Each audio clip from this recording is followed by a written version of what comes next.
My friends, today I bring good news because in 2025, Mojang is still working. Last year, we had 3 updates, armadillos and armor-clad wolves at the start of the year. The second in the middle of the year was the big update with the trial chambers, new mobs, new vaults, and so on. At the end of the year, the Pale Garden biome was introduced, featuring new mobs, items, and more. We're still not at version 1.22. Mojang just released Snapshot 25W02A, another update. Some people are getting confused and spreading misinformation, but no, we're still officially on version 1.21.5. So, what new things did this snapshot bring? Get your coffee ready and come with me. Yes, the additions in this update, such as falling leaf particles, significantly impact the game. Depending on the biome, you'll see leaves falling from the trees. This biome must include trees. All leaf blocks now feature particles that change color to match the original block. You know that moment when you're exploring a forest or building your base in the middle of the woods? The experience will now feel more realistic with these particles floating in the air. And Mojang didn't do this just to make things look pretty. No, this is part of an effort they've been making to create a sense of a living world, something that players themselves have been asking for ages. I recall requesting this addition on the channel at least 5 times, just from memory. And still related to leaves, another new feature that caught a lot of attention was the leaf litter, which is nothing more than the fallen leaves on the ground.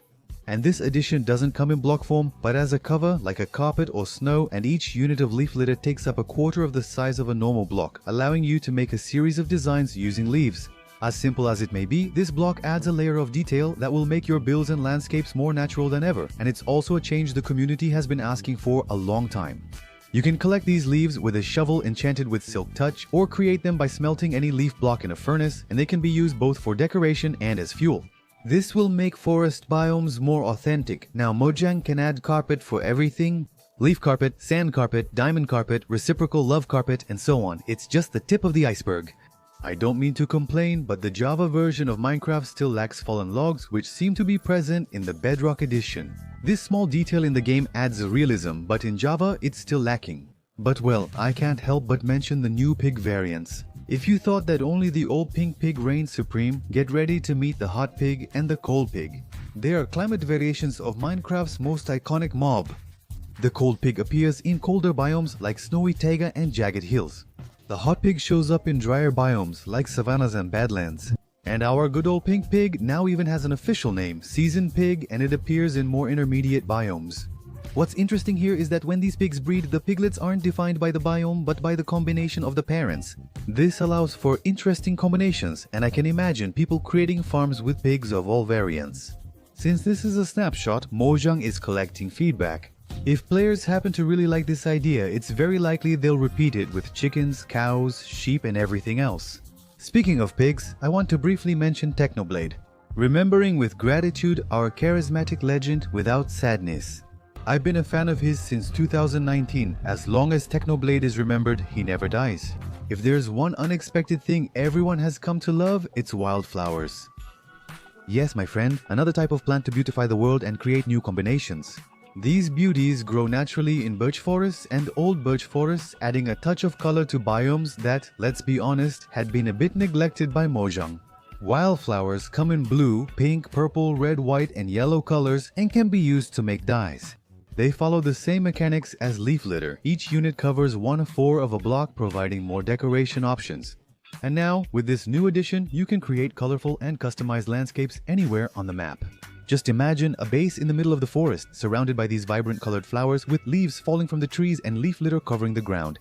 The scenery not only inspires exploration, but also spending hours decorating and admiring it. And well, one thing Mojang is showing with this snapshot is how small details can have a big impact on the game's immersion. And this is where a good reflection comes in about how Mojang's update style has changed. In the past, we used to get big updates only once a year, where Mojang focused more on major structural changes like the introduction of dimensions, such as the nether for example, or entire systems of mechanics like pistons. And these additions were really impressive, but they often left out the refinement of smaller things, those little details that make the world feel alive. And we always really liked those huge changes, but eventually Mojang started releasing updates that did neither one nor the other. They were almost imperceptible changes that didn't affect immersion or the gameplay trajectory at all. For instance, the colored blocks and camel updates haven't significantly impacted until recently, but that's been changing lately. The mini update Snapshot 25W02A shows Mojang's focus on refinement and small details directly reflecting community feedback. As mentioned earlier, last year we had 2 minor updates and 1 major update, which greatly satisfied the fans who are now excited about 1.22. It took some time, but it's happening. Notably, the community played a crucial role in this process. The fact that Mojang is incorporating such specific elements like pig and flower variants that reflect real biodiversity shows that they're not just focused on adding things for the sake of adding them. They're looking at what players really want to see in the game. Each biome is starting to gain a unique identity. But now moving on with this snapshot, we have to talk about some small changes that we've had in the game. A very interesting mechanic change includes the change in crafting the lodestone, the block added back in 1.16 which can magnetize your compass and set its north. Mojang realized this feature was underused despite its usefulness because it required a scarce netherite ingot in crafting. The lodestone block recipe now has an iron ingot in the middle, making it more accessible. And of course, this may have been a change just to get players to use this block more, since I personally have never used it, but it also opens up room for a lot of theories. The community is already talking about the magnet block in Minecraft, which would be made of copper or redstone and could be used in many systems. As crazy as it sounds, let Mojang do their thing. They have a plan, and it's funny that you, with a long-time survival world, spent a netherite ingot on this useless block. Take the L, I'll make it with just 1 iron. Instead of building towers to avoid getting lost, use a compass and lodestone to mark your desired position. It's also noteworthy that Mojang nerfed the piglin-based experience points farms. Before, when you attracted a piglin with a hit, any other that died while chasing you would also drop experience points. You only earn experience points from piglins you defeat directly. Honestly, this change essentially broke the piglin farm. Mojang nerfed the experience points. And another subtle mechanic change is the fact that now pigs and cows spawn in the Badlands, something that didn't happen before. While it may not make a significant difference, having a base in this biome will make it easier to obtain food. With all these new variants, Mojang introduces a touch of realism that makes each biome feel more unique. Finally, many are inquiring, Leo, what happened to the mob vote? We've been having mob votes since 2017 and suddenly, 1 year there's none. Where is this darn thing? Well, Mojang really listened to the public's feedback and didn't do any mob vote in 2024.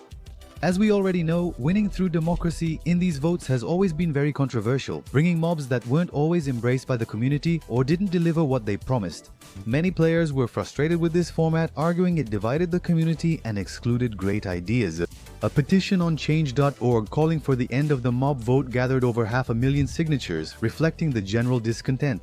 In September 2024, during Minecraft Live, Mojang announced that the mob vote would be discontinued in response to criticisms. This change in strategy by Mojang aims to better align with the community's wishes, avoid divisions, and ensure more ideas can be explored and implemented in the game. But hold on, I haven't forgotten, because the promise was always that the discarded mobs, the ones that lost the votes, would be added in the future. So Mojang, you owe us a lot, starting with the Copper Golem, Penguin, Rascal, and several other mobs. Check out the video on this channel where I discuss all mobs since 2017, including obscure ones only available in China. Check it out later, but first note that we now have Hytale and Minecraft 2. 2 possible games, 2 possible competitors that might make Microsoft take some action. They're 2 hyped ideas with significant community appeal that could potentially shake things up. In December 2024, which is basically 2025, the Hytale team shared a detailed update about the game's progress and their current plans. On their forum, they posted about internal tests, visual improvements, creative tools, and for 2025 Hypixel Studios plans content portability, meaning transferring the game to a new engine to ensure the game's continuity and integrity. Still in the first half of the year, there will be tests focused on competitive, social, and creative gameplay, and finally development of systems like non-player character behavior and customization options. While no specific release date has been set, the project remains active and is progressing rapidly. And of course, Minecraft 2 is a given. Note, the creator of the block game himself shook up social media when he announced an interest in making a spiritual successor to the game.